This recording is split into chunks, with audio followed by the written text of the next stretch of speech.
make sure you use small businesses, because that is the backbone of our state. And that's what makes Georgia the best state to do business. Absolutely. Well, we have officially started. It is 10 a.m. Good I'm a Black. morning, Commissioner. Good morning. How are you? We are well. I am well. Praise God. Good to hear that. Everyone, good morning. Good morning. Morning, sir. Everyone can Good morning. say good morning in the chat. Those who are not participating, if you could type in the chat so we know that you can hear us and we know that you're there. And so if you have any questions, we want you guys to be able to ask those questions. All right. Hey, Vicki Butler. Good morning. All right. So I'm going to allow everyone else to go ahead and type in as they come in, but we definitely wanted to make sure we had a call with the Fayette County representatives in regard to the cities and the county. I wanted to know specifically any updates, and I want to, allow you guys to start any updates, any things that you wanted to share with the constituents, with your business owners. I shared also that we had SBA District Director Terry Dennison on about a week ago. There's a call with Congressman Scott. That is today, I believe, at 5 o'clock. And that's with the SBA Regional, Ashley Bell, as well. So we'll get more information. We have a dedicated page on our website that is giving updates and direct links to funding sources through SBA, whether it is, so of course we cover more than just Fayette County. I shared that McDonough has created a $3,000 loan for their small businesses that they just rolled out. So we have, we're sharing as much information as we can. So if we want to start with Mayor Johnson, if you can kind of give an update as to the city. Okay. Well, again, good morning, and thank you so much for inviting us to have this conversation. I think any opportunity to share information to our constituents, especially in a broader base, in a more current, timely manner, is definitely beneficial to us all. The city of Fayetteville initially enacted an emergency ordinance about 2 weeks ago. We did so after hoping that the state and the federal government would come out with a little bit more stringent ordinance, stay in place. But because they did not, we felt we had to do something. And so I've coordinated with Mayor Dial and Commissioner Rousseau and Mayor Fleisch, in realizing that each of our cities have our own unique circumstances and differences. We kind of collaborated, but each one of us came out with our own ordinance. And I think initially we got a lot of pushback from the small business owners, because they didn't understand, that, like most of us, are just coming to the conclusion that the coronavirus, was prevalent, early February. And even people who are asymptomatic were still passing it on. And so they didn't have the real understanding that this was an opportunity for us to try to do what CDC had recommended and do our best to try to reduce the mortality rate. And so after having that ordinance in place for about a week, our city council came back and started looking at it and dissecting it, and realized that there were some overreaching things that we had initially put in the original ordinance, and we came back and redid it. And thankfully, Governor Kemp, before we finally met last week, came out with a state ordinance and regulation, emergency declaration. And so we're thankful for that, because now it gives us some meat, so to speak, to go along with the potatoes that we had prepared with our ordinance, to say, hey, the state now has mandated the state as much as possible stay in place. these other things that they have recommended. So again, I think the Fayette County government agencies have worked together, and I think we are moving forward to try to minimize, as the federal government just recently stated, the next week is going to be the hardest and the saddest period for us to deal with this pandemic. There will probably be more deaths than we ever anticipated, but we are doing our best in the city of Fayetteville to enforce, safe distance, making sure that our businesses that are open are following the guidelines of, pickup orders if you're a restaurant, if you are a professional business such as a doctor's office or a therapist's office, that you are making sure that you maintain safe distance and seeing patients one-on-one. So I thank you, but that's what we're doing in the city of Fayetteville. And I think it has taken a toll on our staff, because our staff has been out monitoring our police department. We only have a very small code enforcement department, but so our staff has been out assisting, making sure that we enforce the ordinances. So we're moving along. The city of Fayetteville itself had 2 cases of coronavirus that probably the citizens are aware of, to add to the state's numbers. But we're glad that that's all that we have at the present time that has been confirmed, is those 2 cases. All right. Thank you for that update.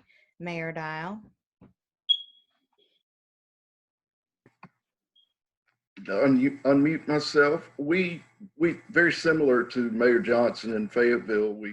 We conversed with him. We're very grateful for the opportunity to converse with our other mayors and with the county to determine how well we can be together on this, so that people were not confused about when they go where, what will the rules and the laws be where they go. We wanted some consistency, and that was another sign of how much of a pleasure it is to work with our other leaders. And what we did here in Tyrone is we attempted to make the emergency order as Tyrone centered as possible. We didn't want to do something that was a cookie cutter of larger cities that didn't really pertain to Tyrone. So we reached out to small business members and to ask them, what are you doing now? What steps are you taking to protect our citizens and yourselves from the virus? What can we do as a government to then maybe codify that and make it such that what you're doing, if you're being responsible, what you're doing is what needs to be done in our town. For example, talked to 3 of our barbers. Said, "What are you doing?" And they said, "Well, we're going appointment only. We're not having anybody in the waiting room." And we were getting pressure from the health community that barbers needed to be shut down.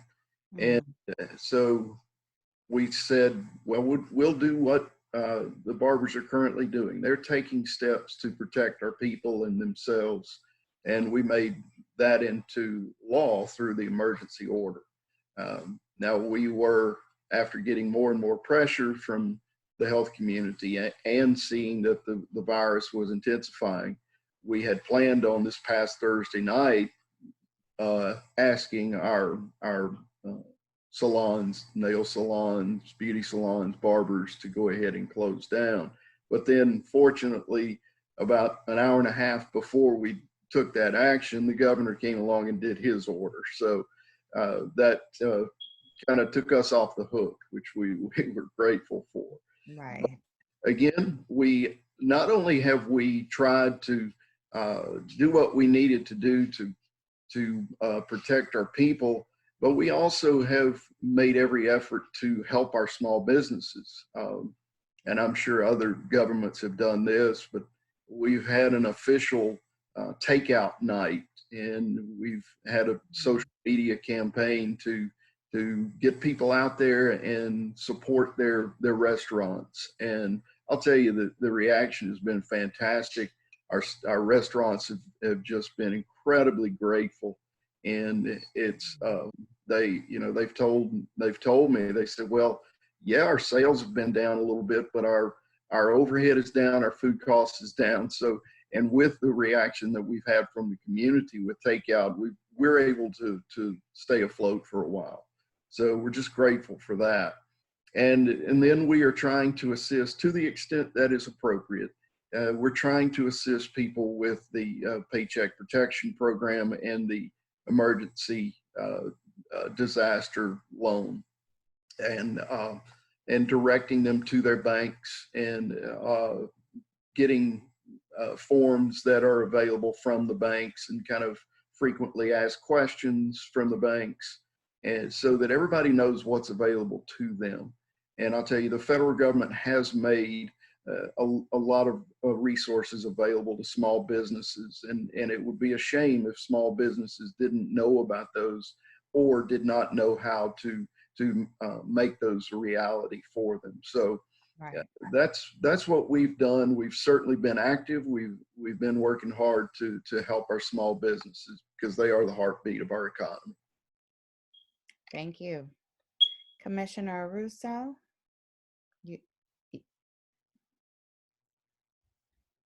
Okay, good morning. Can you hear me again? We can. Good morning. Thank you very much.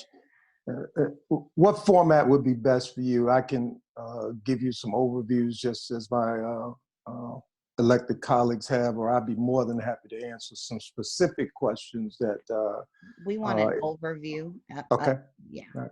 Mm-hmm. Not a problem. We as the county are charged with the public health through the Department of Public Health, with making sure the safety, vitality, and well-being of this community are foremost in the front of our efforts.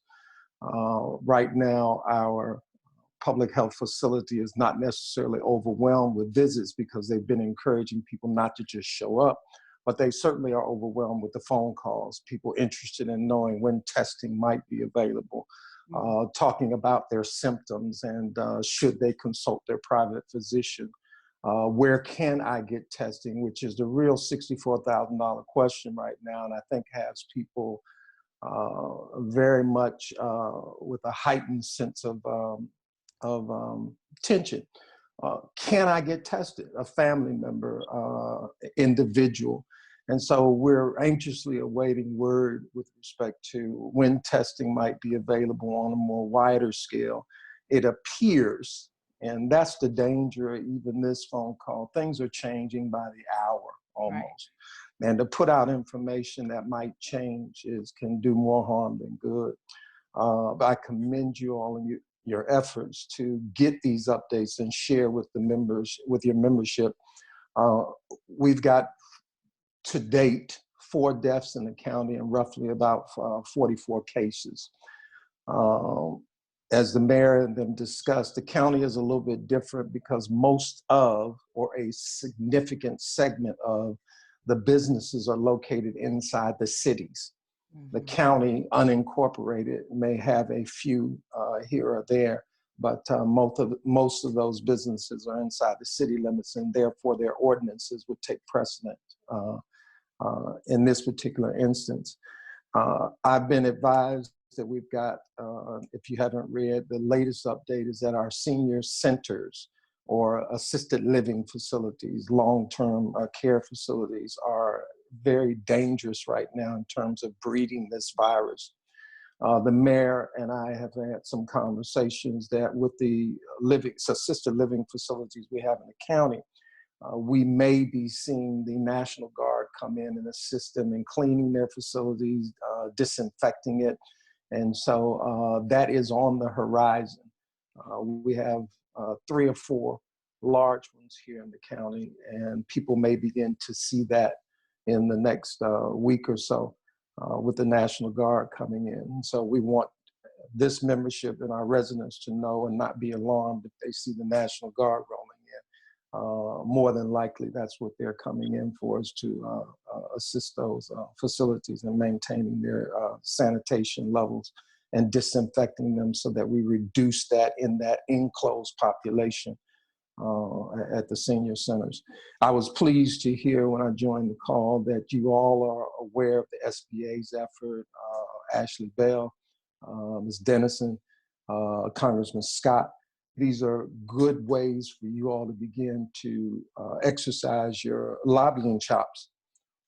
It's very important that you all lobby them and be very specific about what it is you're asking for. While we're on the local level, our assistance, your assistance, will be coming from the federal and the state level.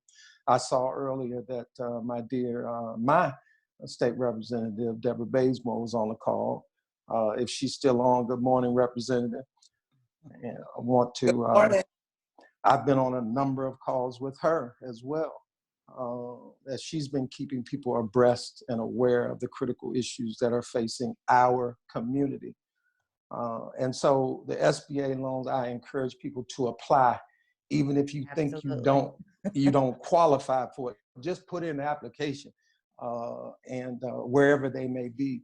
It's a time for our local banks where a lot of you all do your business with, to see where they stand with respect to making loans available, reducing maybe some penalties and fees would be very critical to this ongoing process, because people may not be able to pay their lease, their rent, and in the small business arena. And if they were willing to be a good neighbor, considering waiver of penalties and fees would help us recover just that much faster when we come out on the other side. The county has a shelter in place. The state has superseded it, as Mayor Dial indicated, and the Mayor Johnson.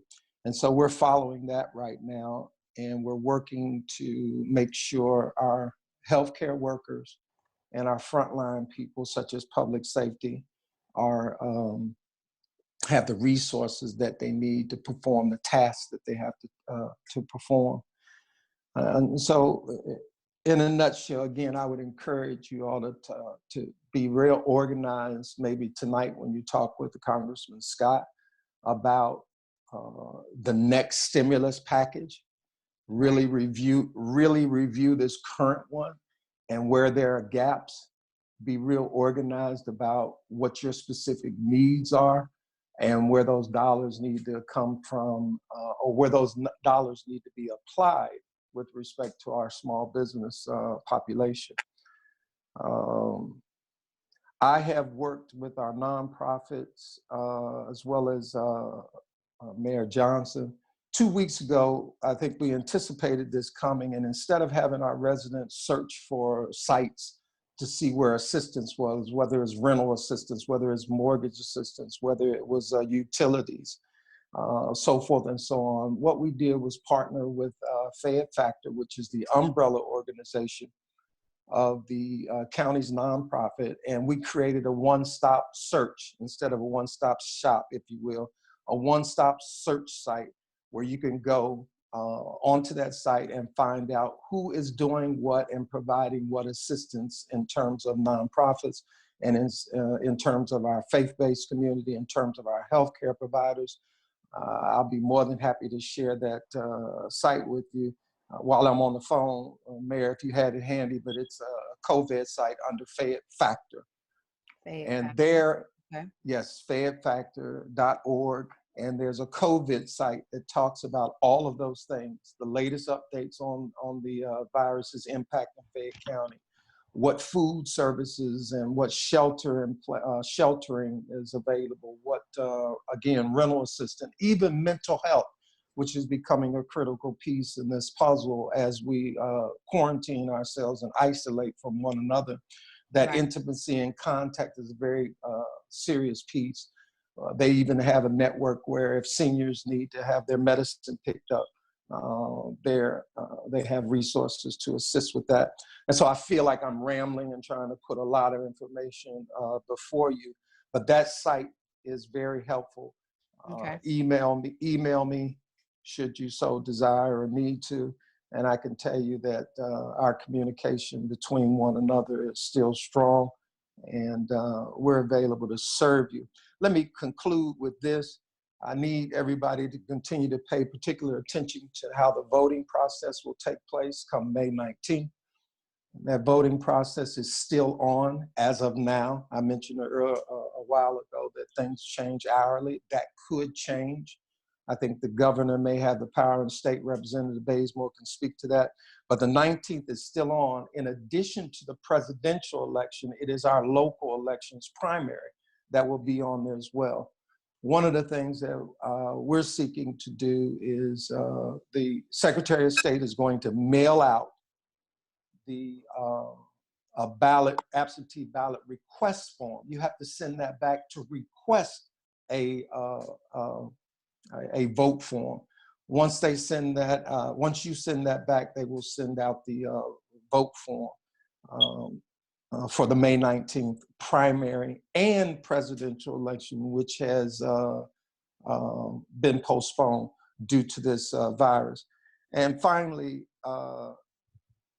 I solicit our communities taking this extremely serious at this stage, that everyone do their part to ensure that their families as well as their neighbors are safe and out of harm's way, that we cover up, that we stay, if we have to go shopping, that we stay, do our part and stay at least 2 carts away from each other and contribute to the social distancing. And I want to thank you all very much for facilitating this call this morning. And again, if I can assist further, I feel like we're not giving enough information, but again, this is fluid, but we know this is deadly if you don't take it seriously. So thank you again. Now I'll be happy to answer any questions you might have. Mayor Fleisch, are you still on? I don't see you. I just want to give you an opportunity to talk. Mayor Fleisch. And at some point, if I could jump in. Absolutely. I have 11 o'clock also, so I have to jump off soon. Okay. All right, Mayor Fleisch, I cannot hear you. I see you on the... Let me try again. Okay, I can hear you. Wonderful. Thank you for this morning, and sorry for the confusion. One of the things that I think we're all finding is just the mechanics of our existence has changed a little bit. So I have different computers for different things. So overall, I'm actually very pleased with how well we've executed this, of course, because none of us has ever dealt with anything like this before. It's been very difficult in some ways to decipher things. But what we did initially was decide that we were going to follow whatever the governor did, because it was obviously it was kind of an incremental thing to see. And that's the way it should work. We should, as local governments, do what we feel is best for our community. So we closed the parks, mostly because it was very difficult to, unfortunately, a lot of the teenagers think this is spring break. I think this week they won't feel that way. But we were having those issues on golf carts, which adds a different dimension to our situation. You know, we have 416 park acres, but then we have 100 miles of golf cart paths. So that enforcing things on the paths, it was difficult. So it's much easier now that the parks are closed. So we have police just trying to break up crowds of people who are on carts.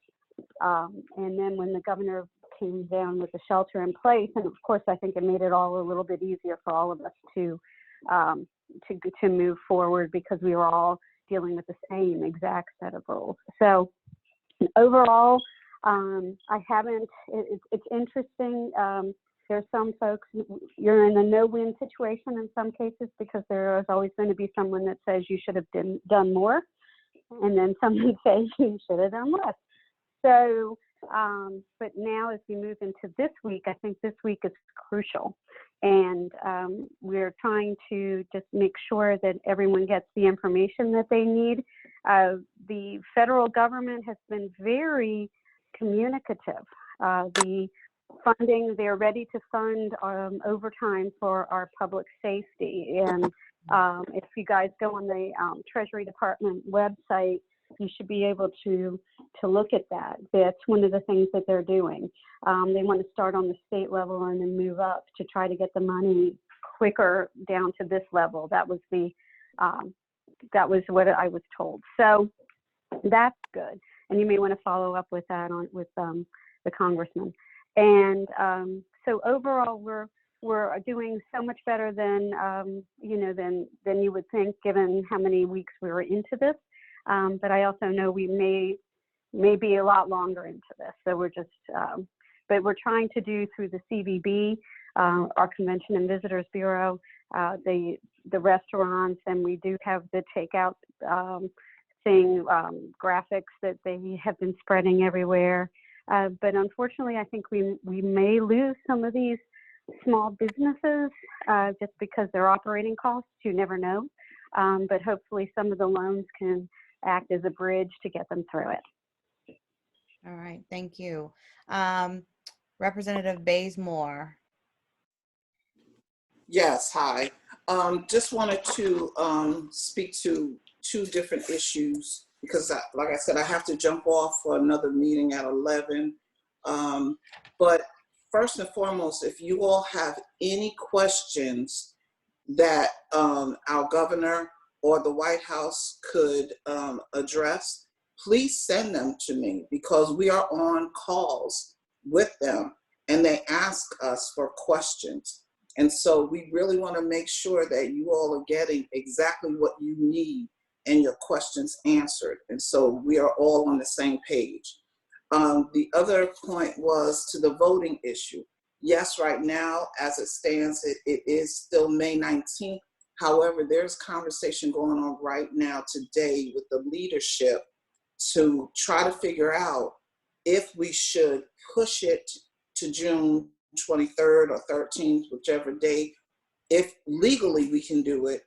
And if we do it, how is that going to affect the November election?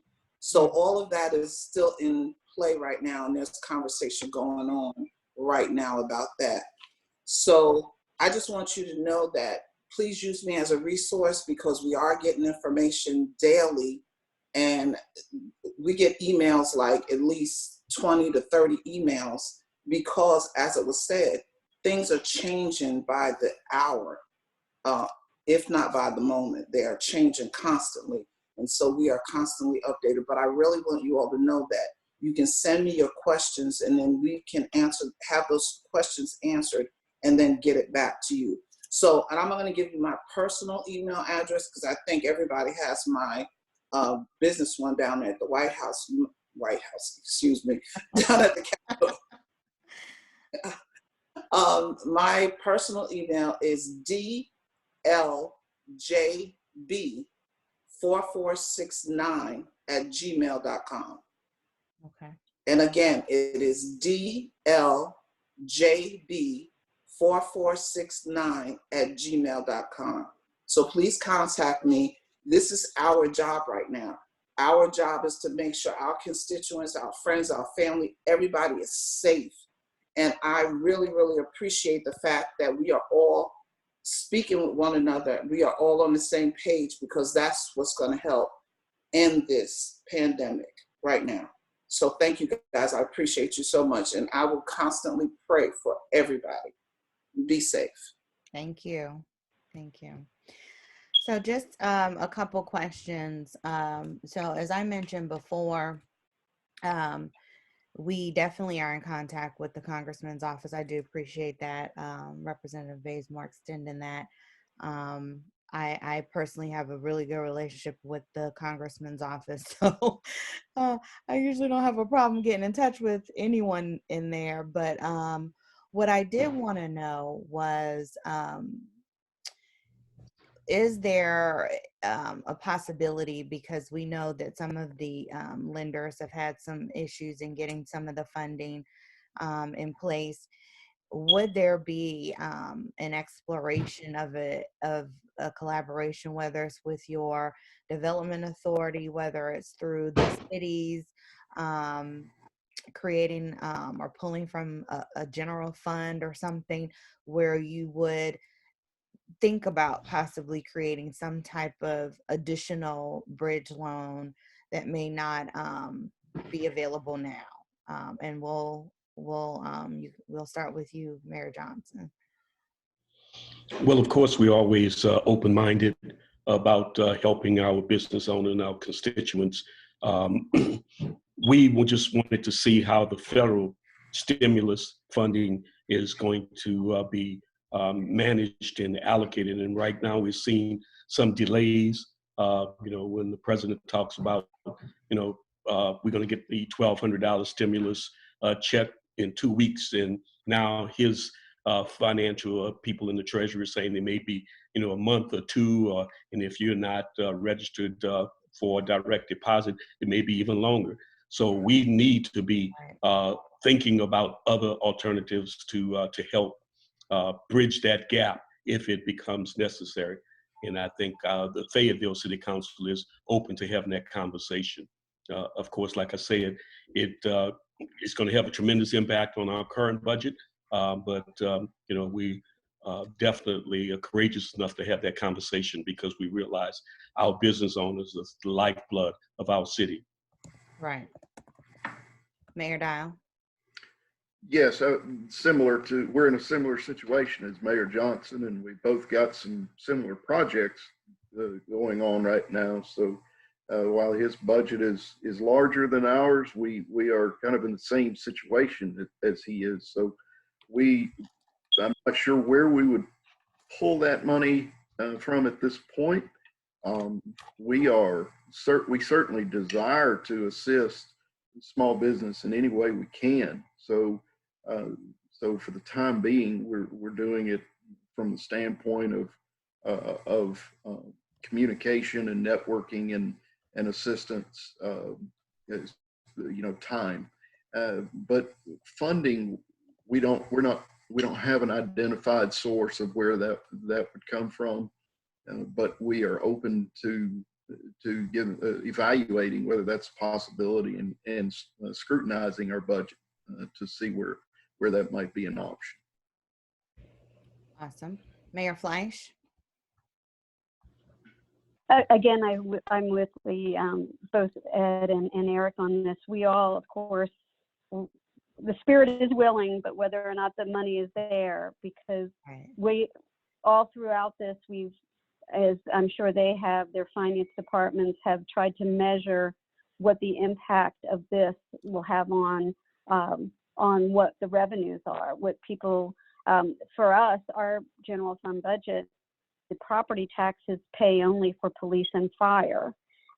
Sales tax is our next largest source of funding for something. It's a conundrum, right? So if the businesses are closed, then we don't get the sales tax, and then we can't help the businesses. So that's kind of where we are. Unfortunately, we're going to have to be like everyone else and waiting to see. But our projections are that we are going to be in a position of not bringing in as much because of the sales tax lag and having to pay these overtime fees for public safety, because you have to upfront all of this money prior to being reimbursed if we end up being reimbursed. Okay. Commissioner Rousseau.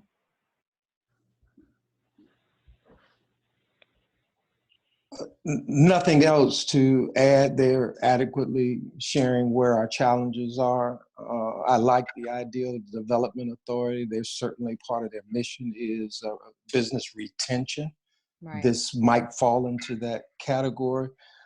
I guess they would obviously have a challenge because we in part fund them, we being the jurisdictions in the county, the municipalities as well as the county.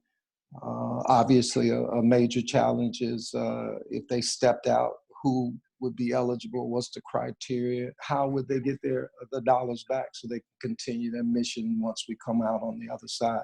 A lot of ifs. I think Mayor Fleisch said it best. The spirit is willing, but reality sets in and has some other restrictions that we have to give deference to.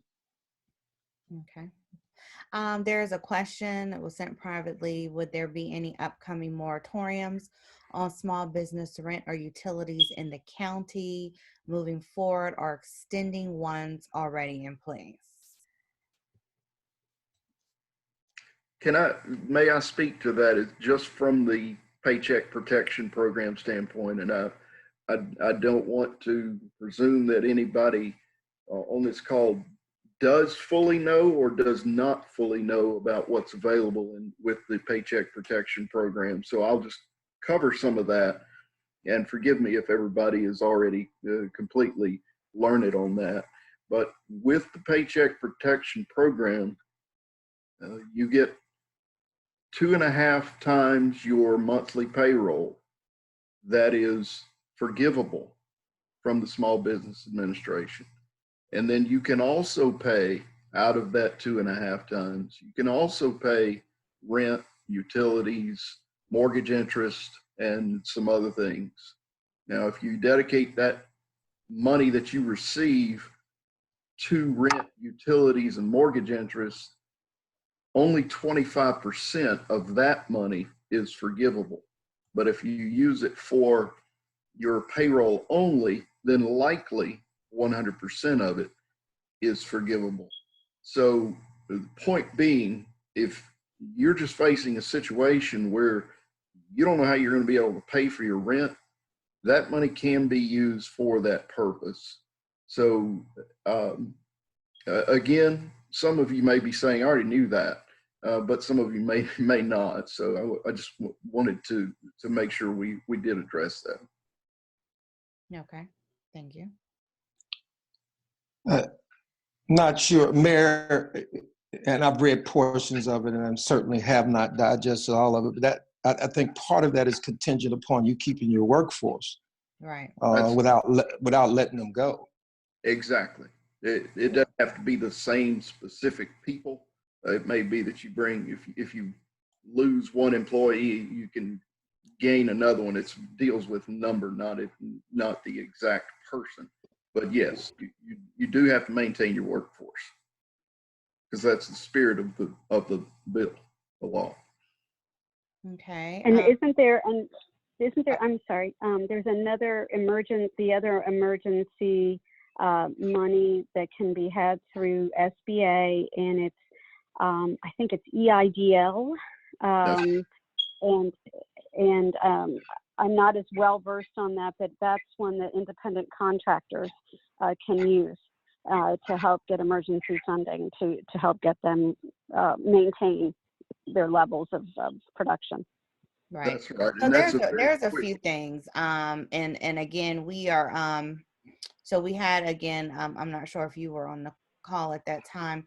We have had the SBA district director who clarified the EIDL, which is Economic Injury Disaster Loans, through the SBA. In addition to that, we'll have a call this evening with Ashley Bell, who is the regional director with SBA. In addition, we also have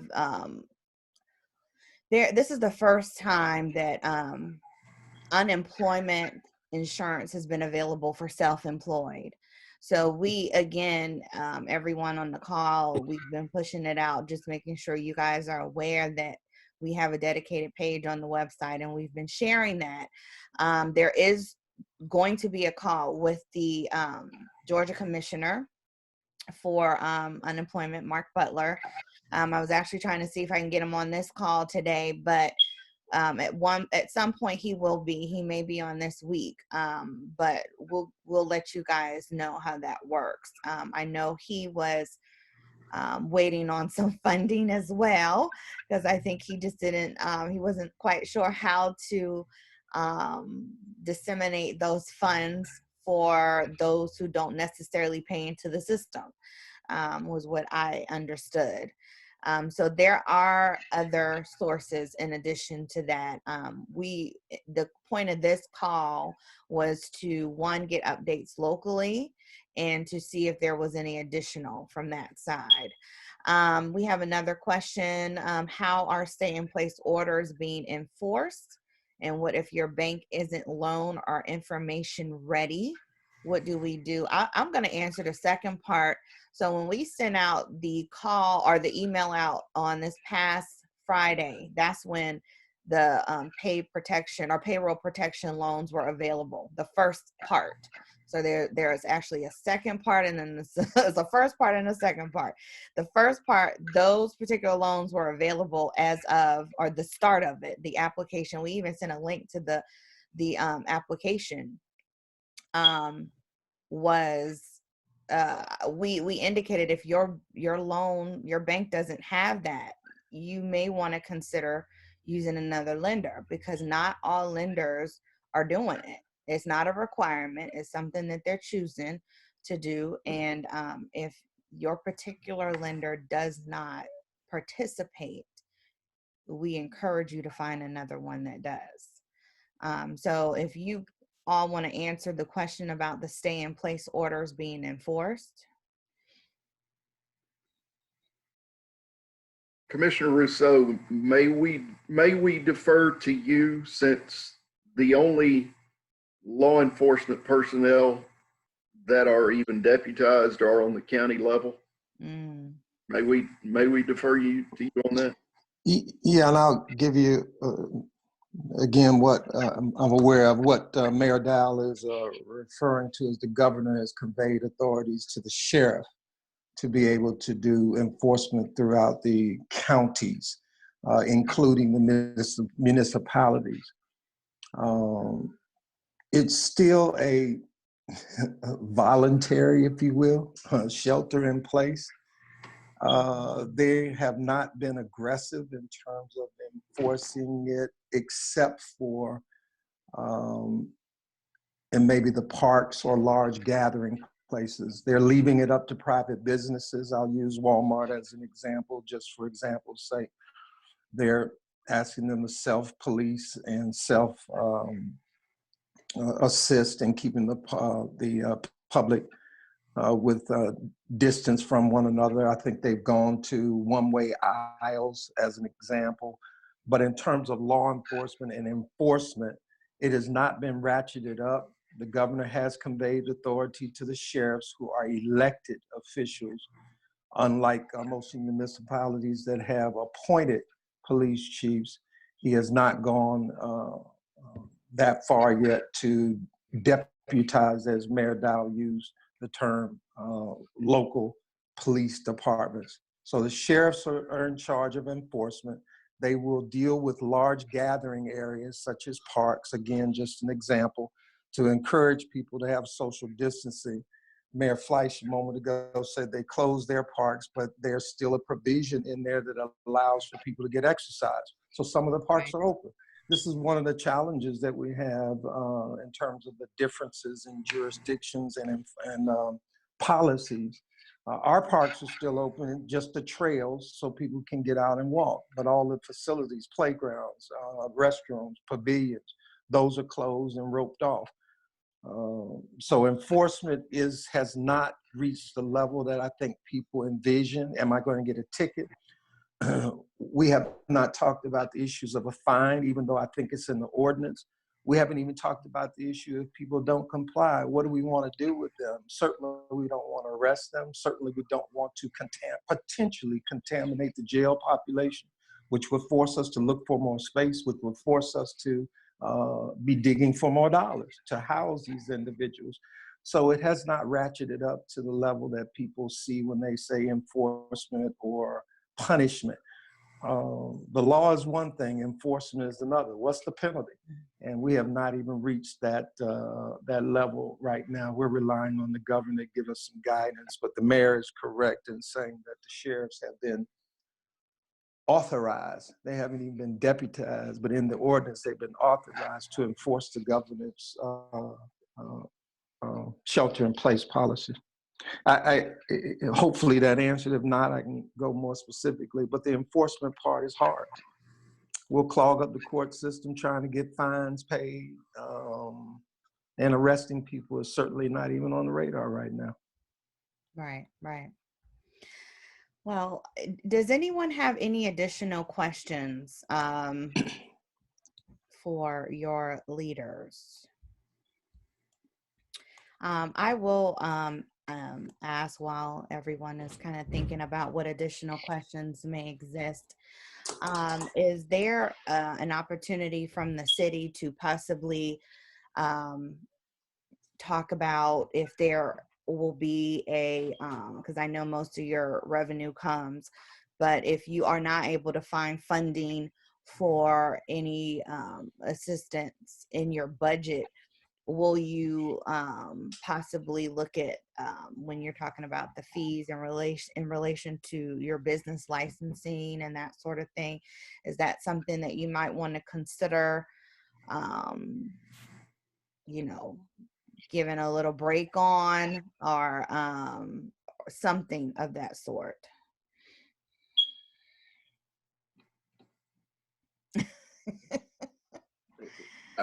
We do our business licensing at the beginning of the year, and it's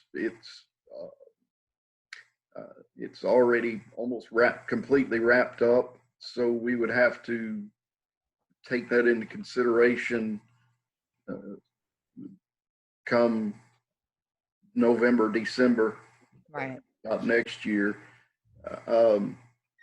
It's a thought, and certainly can. I certainly can speak with council and staff about that, but that is not. I hadn't thought about that yet. I was hoping Mayor Johnson was going to bail me out here. You are. I don't mind bailing out. Go ahead, Mayor. When is Fleisch. your budget year? Well, here's the thing. One of the things that our budget year begins in October. Right. And so we're not calendar year. So, and like Tyrone, ours is due at the beginning of the year. But anything that we do, we can't say, per our charters, we can't really say anything unilaterally. You know, would our council go along with something like that? Probably, yes. But whether or not that's where we are, I think is a little too early to assess, because a lot of it is that we are already halfway through our budgeting year. Does that make sense? And so if we go out too far in front on something, it wouldn't be fair. That's what I think Mayor Dial was alluding to the people who have paid. So all you're doing is forgiving the people that possibly hadn't paid on time in January. Does that make sense? It does. I understand what you're saying. What I'm referring to is when it is time to renew. So not those who haven't paid, Right. but specifically going into the next budget year. The next year. Yeah. Mayor Johnson. Well, I think for the city of Fayetteville, as Mayor Dial says, we would consider anything that will help small businesses, but that's not the conversation we've had yet, of course, because we operate under reduced revenues from sales taxes. That's not coming in, but you know, we surely want to help as much as we can the small businesses. If that's something that could be used as a you know, an incentive for them, I think the conversation is not above us for the city of Fayetteville. Absolutely. All right. I appreciate that. So we have, I don't know if Need is on the line or not. Need is actually an appointee under Governor Kemp. I know she just sent me some information. I'm assuming I don't know if you're on the call or not, but I am. Oh, you Good are. morning. I am. Okay. Good morning, Well, go ahead and everyone. speak on what you said, what you just said. Good morning. I know you all were talking about deputizing, and I apologize. I have my grandson. But good morning. I'm looking here where it was stated that the governor is deputizing the sheriffs to enforce the shelter in place, and that was put out on April the 3rd. So I just want to touch back on that, because it is stating that on Friday that he did deputize all 159 counties to make sure that every Georgian is complying with the order. So I'm just kind of concerned that if that is not taking place, then what do we need to do to speak on that a little further? So, Neat, can you tell everyone who you are and what role you play, what appointee? Hi, and good morning, mayors and commissioner. Some of you already know me. Neat Robinson, the former councilwoman in the city of Stockbridge, and now currently appointed by Governor Kemp as the 13th Congressional District board member for the Department of Corrections. So thank you. So as you have heard, and I don't know, Commissioner Rousseau, if you want to follow up with me to determine what additional assistance you guys may need, if any. It's not a matter of assistance. Again, I emphasize the issue of priorities and enforcement. And the sheriffs are constitutional officers. They're elected. They will determine how they're going to use their personnel to deal with this additional part of their duties. And right now, since the 4th was just a few days ago, I would hesitate to say what the sheriff is doing, but I can tell you they're in the proverbial catch-22 about what resources to put. You have to understand as well that their deputies in the jail are in close proximity to one another and inmates. They have a very small patrol unit in this county, unlike Clayton and maybe Henry. I know Clayton has its own police department and a sheriff. We do not here in Fayette County. We only have the sheriff that does patrols as well as the jails, as well as the courts. And so again, it's a matter of distribution of your resources and where you're going to put the emphasis. In our particular situation, I would probably venture to say the sheriff is going to ask people to be responsible citizens and keep your behind inside while this is going on, and reduce the potential to infect people, your neighbors, this community. And so we have a unique situation in Fayette, unlike Cobb, some of our larger counties who also have police departments. We don't. And so again, how does he distribute that? What does he enforce? How? What's the penalty? So forth. And then it just has a rippling effect. But we're a little bit different without a local police department in the county. I know our cities have their own police departments as well.